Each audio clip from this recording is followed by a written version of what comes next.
Alright, hello and welcome. This is going to be my first video.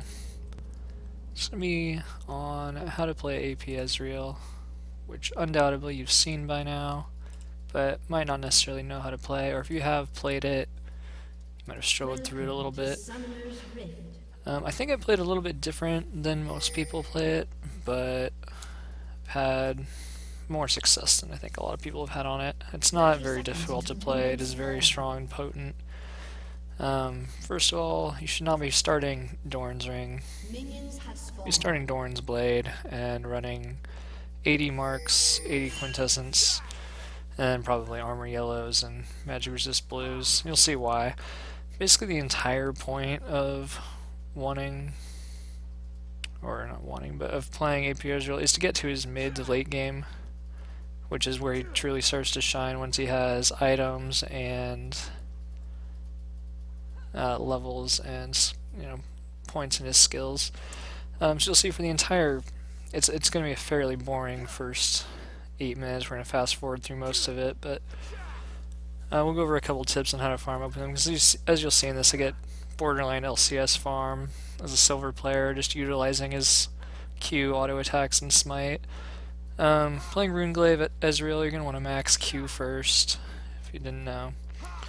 And basically, before you get your Runeglaive, your Q is going to almost represent, just as a point of farming, as a point of reference for you, 2 auto attacks, and an auto attack is basically 1 auto attack, obviously, which is pretty useful for farming under tower. Those things combined, complemented with smite in case you're ever off rhythm, and just knowing how to farm under tower, you should pretty much not ever have to miss a single CS. I think in the first 20 minutes here I missed like just a handful. In case you didn't know, the melee minions need 2 tower shots and 1 auto attack, and the caster minions need 1 auto attack, 1 tower shot, and then a second auto attack. And that should kill them if you have anywhere, I think around like 63 AD is how that works. And you can kind of use some things to your advantage. Like sometimes you'll see when I'm farming here the minions are walking up. Like right now, that one was a little above halfway.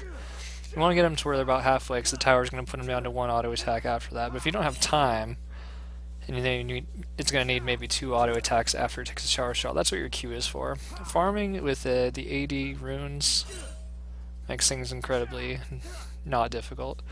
I do run a 21-6-3 masteries. I run the 3 points in movement speed and the utility, just because like I said, the entire point is just to farm up so you can get your items. Like, you don't need to be focusing on fighting these people at all. There's pretty much no point in fighting because you don't have a lot of early game strength. And if you can go ahead and let the game get to where you're strong, you need to. Around level 6, well, obviously at level 6, you're going to get your ultimate, and that's when you need to start trying to push the wave, because you're needing your first backup now. You look down, I have 66 CS at 7 minutes. I'd like to go back and maybe buy my first item and get my mana bar back up.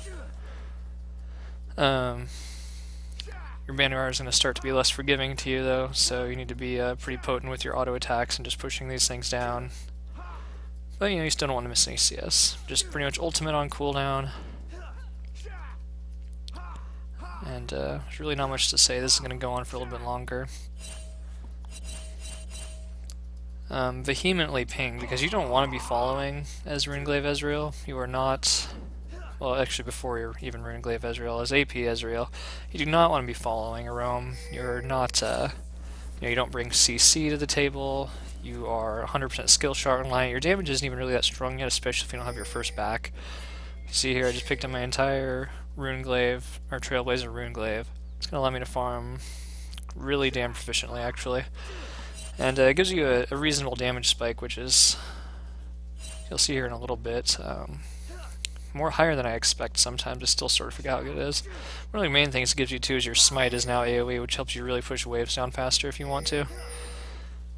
I've pinged Morgana missing here a few times, and I'm just going to go and push the wave again. You don't want to be following, just push and farm, ping the crap out of your team, do not let them die to a roam. Here is pretty funny. I could have probably picked up a kill if I did committed to that a bit more. I just wanted to poke him away, and I realized it did a lot of damage, and it sort of upset me that I didn't go on him. But it was not like I lost anything. I could just come right back to lane, and now I don't even have to worry about him ganking for a while because he doesn't have enough hit points. Once you get your Runeglaive, you don't even have to wait for it to get to the tower anymore. You can just start trying to wave clear. This game's a little bit interesting. We had a fairly angry Tryndamere. He was basically trolling out of Champ Select. And so he's not going to give up any camps to me. Pretty much anything I fight for. Like you'll see later, I have to outsmite him to get our blue buff. Which, I don't know, if I'm jungling and I have an AP Ezreal on my team, I'm definitely getting over as many blue buffs as I can, especially if I'm someone that doesn't even have a mana bar. He was just in kind of a bad mood. Doesn't really matter. Here I go ahead and I make a mistake. I decide to stay in lane, which is fine. But after Ye's come, I'm a bit frazzled. I'm just trying to catch up and get the wave back in my favor. And I kind of go ahead and forget about Morgana. I ping her missing once, I think, just there a second ago, and then I just sort of forget about her. And decided to start pushing the wave. I sort of thought she'd went back, and so I didn't really ping my bottom lane very much. I just start to realize she's gone again, and I do the missing ping, and by then she's picking up a double kill. That was definitely a mistake. Sometimes when the jungler comes in, you can forget to do some things once you're trying to recover your lane. But, it's not the end of the world. We look down and she's got 2 kills and 84 CS. We're up 53 CS on her. We actually have a gold lead on our lane opponent. The only thing that was really bad out of it is we set our bottom lane behind a little bit. Go back and get your needlessly. And I'm probably just going to speed this up. Just so we can kind of get to more of the core. This is obviously right now, hopefully I've drilled in that you just want to farm on AP Ezreal.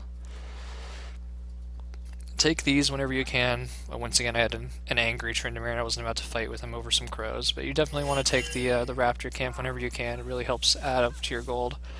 Another thing is, you're not like, there's a lot of champs like Cassiopeia and Karthus who can take those pretty much whenever and it doesn't hurt them too much. But I always sort of felt bad when I was playing one of them because you get an extra 30 gold if you have Smite. And so I sort of felt like I was robbing my team out of 30 gold times a bunch. You'll see here I have to outsmite him just to get that blue buff. Otherwise you're just going to take it to be a jerk. Which is pretty cool. You can actually kind of help combatant trolls with Smite on your team. Yeah. Again, we just push to the tower. We pinged that Morgana's missing. And we know they're trying to do Dragon. This is kind of one of those things where you can either make a decision or to go down to Dragon or just push the lane.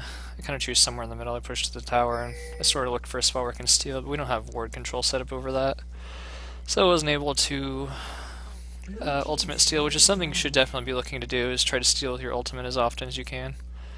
It hits a little bit harder than Smite at these ranks. That was pretty neat. We traded flashes and ultimates there, but ultimately got the better of her.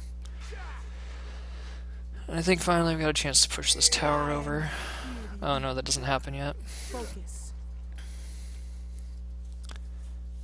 My audio seems all screwed up.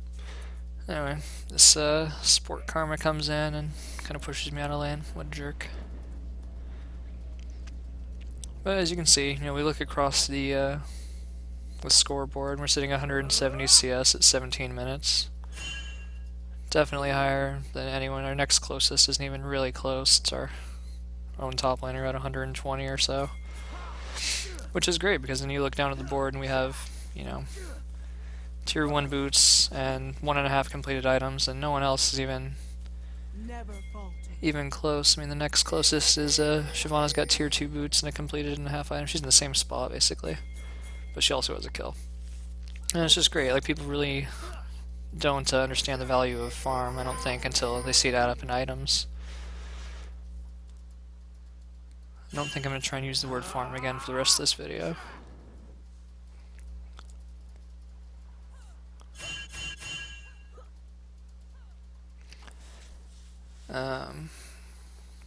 Yeah, so you're going to start to see some of the power of Runeglaive Ezreal. The standard combo on him, if you're just going for an insta-give on someone, is an EWQ. And if you're even coming over a wall blind, if you're really fast, you can watch to see where your E goes, and you can just put your cursor over it and WQ on top of it. You want to do your W first because it's slower. Your Q is significantly faster moving than your Q. And they'll reach their target at about the same time if you do your W first.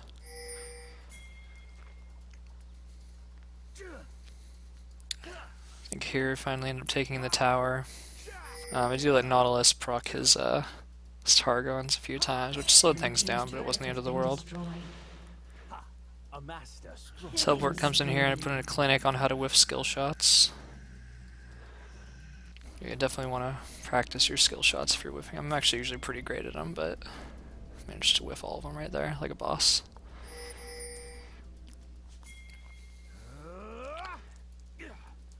Okay, here you can see some of that damage. The AP Ezreal damage that you might have heard about. That's what happens when you finish your Sork Boots, Ludens, and Runeglaive. You just start to really pump out damage. 2 to potentially 3 shotting squishies. That's 1 Q on the Karma there. That's about a third of her health bar missing. And you'll see here. There's a pretty neat trick you can do with Smite. You can push the minions out of the way. And it just doesn't even hardly seem fair. You know, she thought she was safe behind the minions, but Ranger's Trailblazer Smite is pretty useful for that. It's sort of the same trick that Blitzcrank with Smite will run. You know, do his pull, then smite the minion. You'll have almost no time to react. Here is just the absolute best thing about Runeglaive Ezreal. You don't necessarily need your jungler to do dragons, you have a smite of yourself, but that's not even it. Fighting in chokes against this champion is just ridiculous. Pick up a kill on their jungler, which I didn't even have vision of that bush, I just knew he was there because we had a ward over to the left. And then to continue to pump out some damage. And like their entire team just in peril. Picked up a blue buff here. And like they have no option except for to run for their lives. Get a little bit cheeky, nothing comes from it. And then, right now, you know, pick up a bunch of gold, it's time to go shopping. I don't think there's another build path apart from trying to go Runeglaive first, Luden second. You can pick up Sorks somewhere along the way if you need your tier 1 boots somewhere too. Into Death Cap, into Void Staff. I don't think that there's another viable build. You need those 5 items, but there's also nothing else you would even need. Like, it gives you everything you would want. You have sustain damage, wave clear, movement speed. The only thing it doesn't really give you is mana regen or any defensive stats. But basically, you don't need defensive stats if you're arcane shifting defensively and positioning yourself appropriately. Let's see, you won't really hardly see it. Let's see if I can move it a little bit. Tryndamere kind of gives me vision on Gragas right here. And I just sort of guess and pick up a pretty free cheesy kill there. You'll do that sometimes as Ezreal. It's the same way you can get dragons and barons. You just sort of use your ult a lot. And you probably noticed earlier I was moderately spamming it just to, you know, push the lane from base. It's just it's a really useful tool outside of the immense damage it provides. It provides a lot of utility in you know, sniping off low targets, stealing dragons and barons, pushing lanes. It's a pretty great ultimate. It's gonna be sad when they ratio nerf it here in a little while.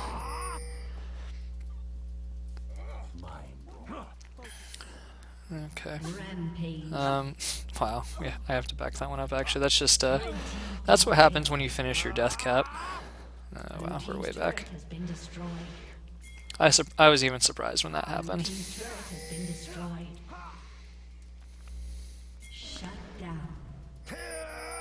Yeah, this is just kind of what happens once you this is kind of the fruit of your labor getting rewarded here a little bit. You gotta miss some skill shots. It's not about landing your skill shots, it's about scaring them off and sending a message. But then just a Ludens, a Runeglaive, and I'm pretty sure my Q and W points are maxed out there. It's just an overwhelming amount of damage. Not to mention I'm pretty ahead at this point. So from here the game is you're gonna really start to take over the game.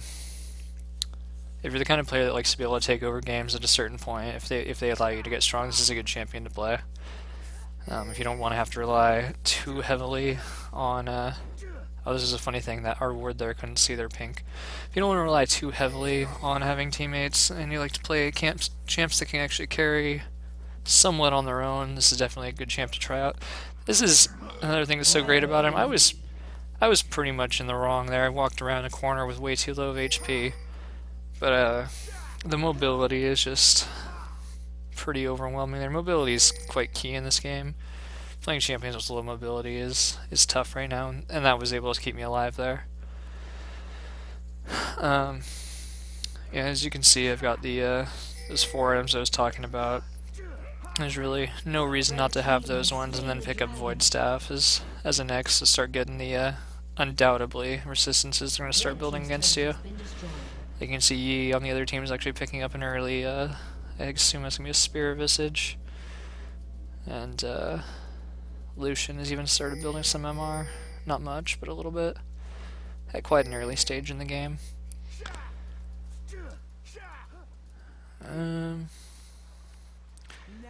At this point in the game, it was actually, I recall it being pretty difficult because our team was just absolutely fighting with one another. It was carried over from Champ Select, and I understand where it comes from, but man, is it frustrating when you should be grouping up to try and end a game. And I almost get caught out here, but I don't. It's nice though because you can sort of take things in your own hands if you really want to, and you can run around, find a couple picks, and then push a wave. Here, this is when I decide Nautilus is my new best friend. He stops the channel on Lucian, pulls Lucian back when he probably was about to double shot me, and then gets Lucian low enough to where I can run in and clean up, and that pretty much decided to start following Nautilus around the rest of that game. So, this video is going to be coming to a close shortly. I just wanted to kind of highlight some of the power, and just, it's not sexy, it's not glamorous, but if you can not miss a single CS for 20 minutes and try to knock over some towers, you will get strong enough to win games. Like, it seems, like, I don't know about you, but I play ranked to win games. If I want to have like a fun game where I mess around and play some team mode jungle, I sign up for normals with my friends. If you want to win some games, focus on your 10 and 20 minute farms, and you know, if you play a champion that roams well, you can counter roam or you can start roam. So if you play a champion that lanes really well, ward a little bit. I didn't ward very well this round, but didn't need to. Just vehemently ping your bottom lane off, be in communication with them, and try to push down the other team's tower. Well, there's you know, there's no shame, or you know, it's not a competition. You don't need to, you know, go 20-0 in lane. You just need to get stronger than the other team so that you can win the game. Because this is what happens when you farm. You just end up taking over games. You have all the farm, all the kills, and there's not a single person on the other team that can touch you. Like, I'm just kind of racking them up at this point. This isn't even like that good of a game. I've had quite a handful of games where I'm getting like 20 or 25 kills. So it's just like a really slow, controlled game where I sort of knew what we had to do because we were dealing with an angry player. Oh, there was something I didn't want to talk about. This is just a general gameplay thing. It has nothing to do with Ezreal. Take 2 inhibitors. If you can, take the 3rd, which I think we do, and go get Baron. It's the simplest, quickest way to end the game in gold and below. They can't leave their base if they got 3 inhibitors down. If they do, don't start the Baron, just dance with them. And when they don't come, just take it and then go in the game. It's so easy. I wish everyone would start doing this. Probably going to zip on through the rest of it, but hope you guys enjoyed the video. It was my first crack at one. I know it probably wasn't expertly narrated or anything, but hopefully anyone was able to learn anything about this. And just thanks very much for watching.